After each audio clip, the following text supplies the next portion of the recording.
Good morning students, online evergreen classes में आपका स्वागत है। आज का टॉपिक है झारखंड पॉलिटेक्निक इम्पोर्टेंट क्वेश्चन 2020 के 5 मिनट के क्लास में आपका स्वागत है, जिसमें चैप्टर है लाइट चैप्टर।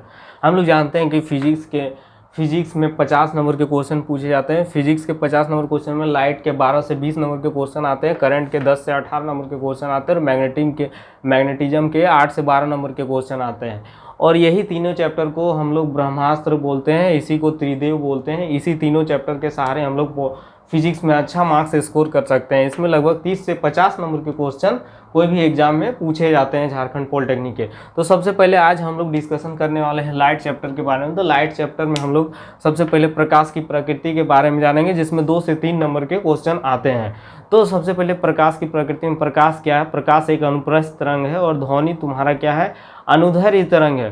प्रकाश एक प्रकार का क्या है? विद्युत चुंबकीय तरंग है और प्रकाश एक प्रकार की ऊर्जा है। प्रकाश का विद्युत चुंबकीय तरंग होने के कारण इसका स्पीड कितना होता है? 3 × 10⁸ मीटर पर सेकंड होता है, जिसका डिस्कवर रोमर साइंटिस्ट ने किया था। और प्रकाश एक दृश्य तरंग है जो दृष्टि अनुभूति में सहायक होता है, जिसका तरंगदैर्घ्य कितना होता है? 400 नैनोमीटर से 700 नैनोमीटर के बीच में होता है। और इसको किस फॉर्मूला से बताया जाता है? तो ये वाइब्ग्योर फॉर्मूला से बताया जाता है। और इसमें लगभग C = λ/ν इस फॉर्मूला से न्यूमेरिकल और इसको अरेंज करने के लिए लगभग 2 से 3 नंबर के क्वेश्चन आते हैं। C = λ/ν, इससे रिलेटेड न्यूमेरिकल जो क्वेश्चन आते हैं, जिसमें C तुम्हारा लाइट का स्पीड है जो 3 × 10⁸ मीटर पर सेकंड होता है। और बाकी सब जो वाइब्ग्योर है, ये 7 जो कलर है, ये 7 जो कलर है, इसको अरेंज करने के लिए आते हैं कि इसका तरंगदैर्घ्य सबसे ज़्यादा किसका होता है और आवृत्ति सबसे ज़्यादा किसका था, आवृत्ति इसमें सबसे कम किसका होता है। इसी टाइप के क्वेश्चन लगभग आते हैं। अब अगर यदि हम लोग आगे देखेंगे तो जो विद्युत चुंबकीय स्पेक्ट्रम होता है, उसमें और सारे स्पेक्ट्रम भी होते हैं, जिसमें X ray, gamma ray, cosmetic रे, अवरक्त किरण, ये सारे चीज़ आते हैं। तो जिसमें एक्स किरण का वैल्यू होता है तुम्हारा 10⁻⁻10 मीटर, जो उसका तरंगदैर्घ्य होता है, और गामा रे का 10⁻⁻12 मीटर होता है। और कॉस्मेटिक रे, अवरक्त किरण, रेडियो वेव, ये सब के एप्लीकेशन भी और इनके यूजेज भी आते हैं। और जो है इसमें लगभग 2 से 3 नंबर के क्वेश्चन एग्जाम में पूछे जाते हैं।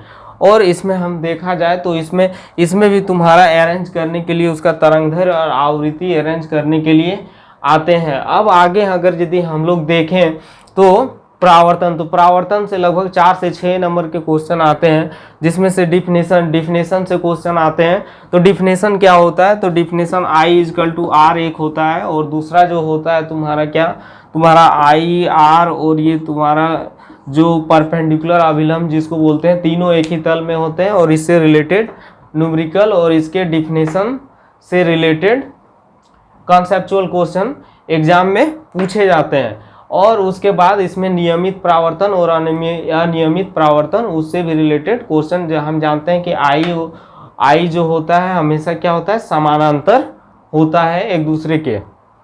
अब अगर यदि हम देखेंगे तो इसमें समतल दर्पण, अवतल दर्पण और उत्तल दर्पण के यूजेज से भी क्वेश्चन आते हैं। हम जानते हैं कि समतल दर्पण का यूज हम लोग पेरिस्कोप और बहुदर्शी के रूप में यूज करते हैं। क्यों करते हैं, इससे भी रिलेटेड क्वेश्चन आते हैं। अवतल दर्पण का यूज हम लोग हेडलाइट के रूप में करते हैं और सोलर कुकर के रूप में यूज करते हैं। और क्यों करते हैं, इससे भी रिलेटेड क्वेश्चन आते हैं।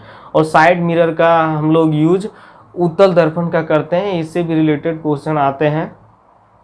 और इसमें हम लोग देखते हैं कि इससे रिलेटेड इमेज फॉर्मेशन, इससे भी लगभग 2 से 3 नंबर के क्वेश्चन इमेज फॉर्मेशन से पूछ लिए जाते हैं। जैसे समतल दर्पण में हम जानते हैं कि इसका आवर्धन हमेशा +1 होता है, और इसमें जो होता है वस्तु की ऊंचाई और प्रतिबिंब की ऊंचाई बराबर होती है, इसलिए हम लोग बोलते हैं कि h के बराबर होता है। और तुम्हारा v और u, प्रतिबिंब दूरी और वस्तु दूरी, दोनों बराबर होते हैं, इसलिए v = u लिखते हैं। ये भी इसके इमेज इसका इमेज हमेशा काल्पनिक बनता है, इसीलिए हम जानते हैं कि काल्पनिक का आवर्धन हमेशा पॉजिटिव होता है, और जो वास्तविक आवर्धन होता है उसका हमेशा क्या होता है? नेगेटिव वैल्यू होता है।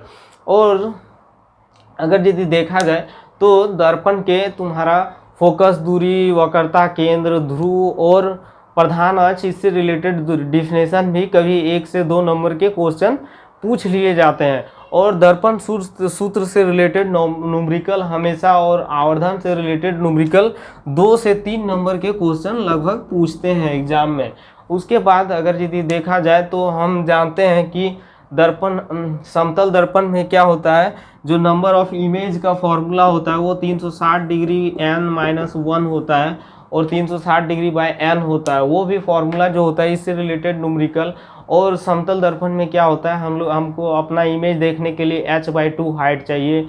उसके बाद जब हम लोग v वेलोसिटी से जाते हैं तो वो 2v वेलोसिटी हो जाता है। जब हम लोग थीटा से मुड़ते हैं तो वो 2 थीटा हो जाता है। इस टाइप के न्यूमेरिकल हमेशा समतल दर्पण से आते हैं। और जो समतल दर्पण के इमेज फॉर्मेशन से हैं उसमें भी लगभग कि कौन सा इमेज को कहाँ पे अगर ये इन्फानाइट में रखेंगे तो कैसा इमेज बनेगा, कैसा प्रकृति बनेगा, इससे रिलेटेड हमेशा क्वेश्चन 2 से 3 नंबर के एग्जाम में रहते हैं।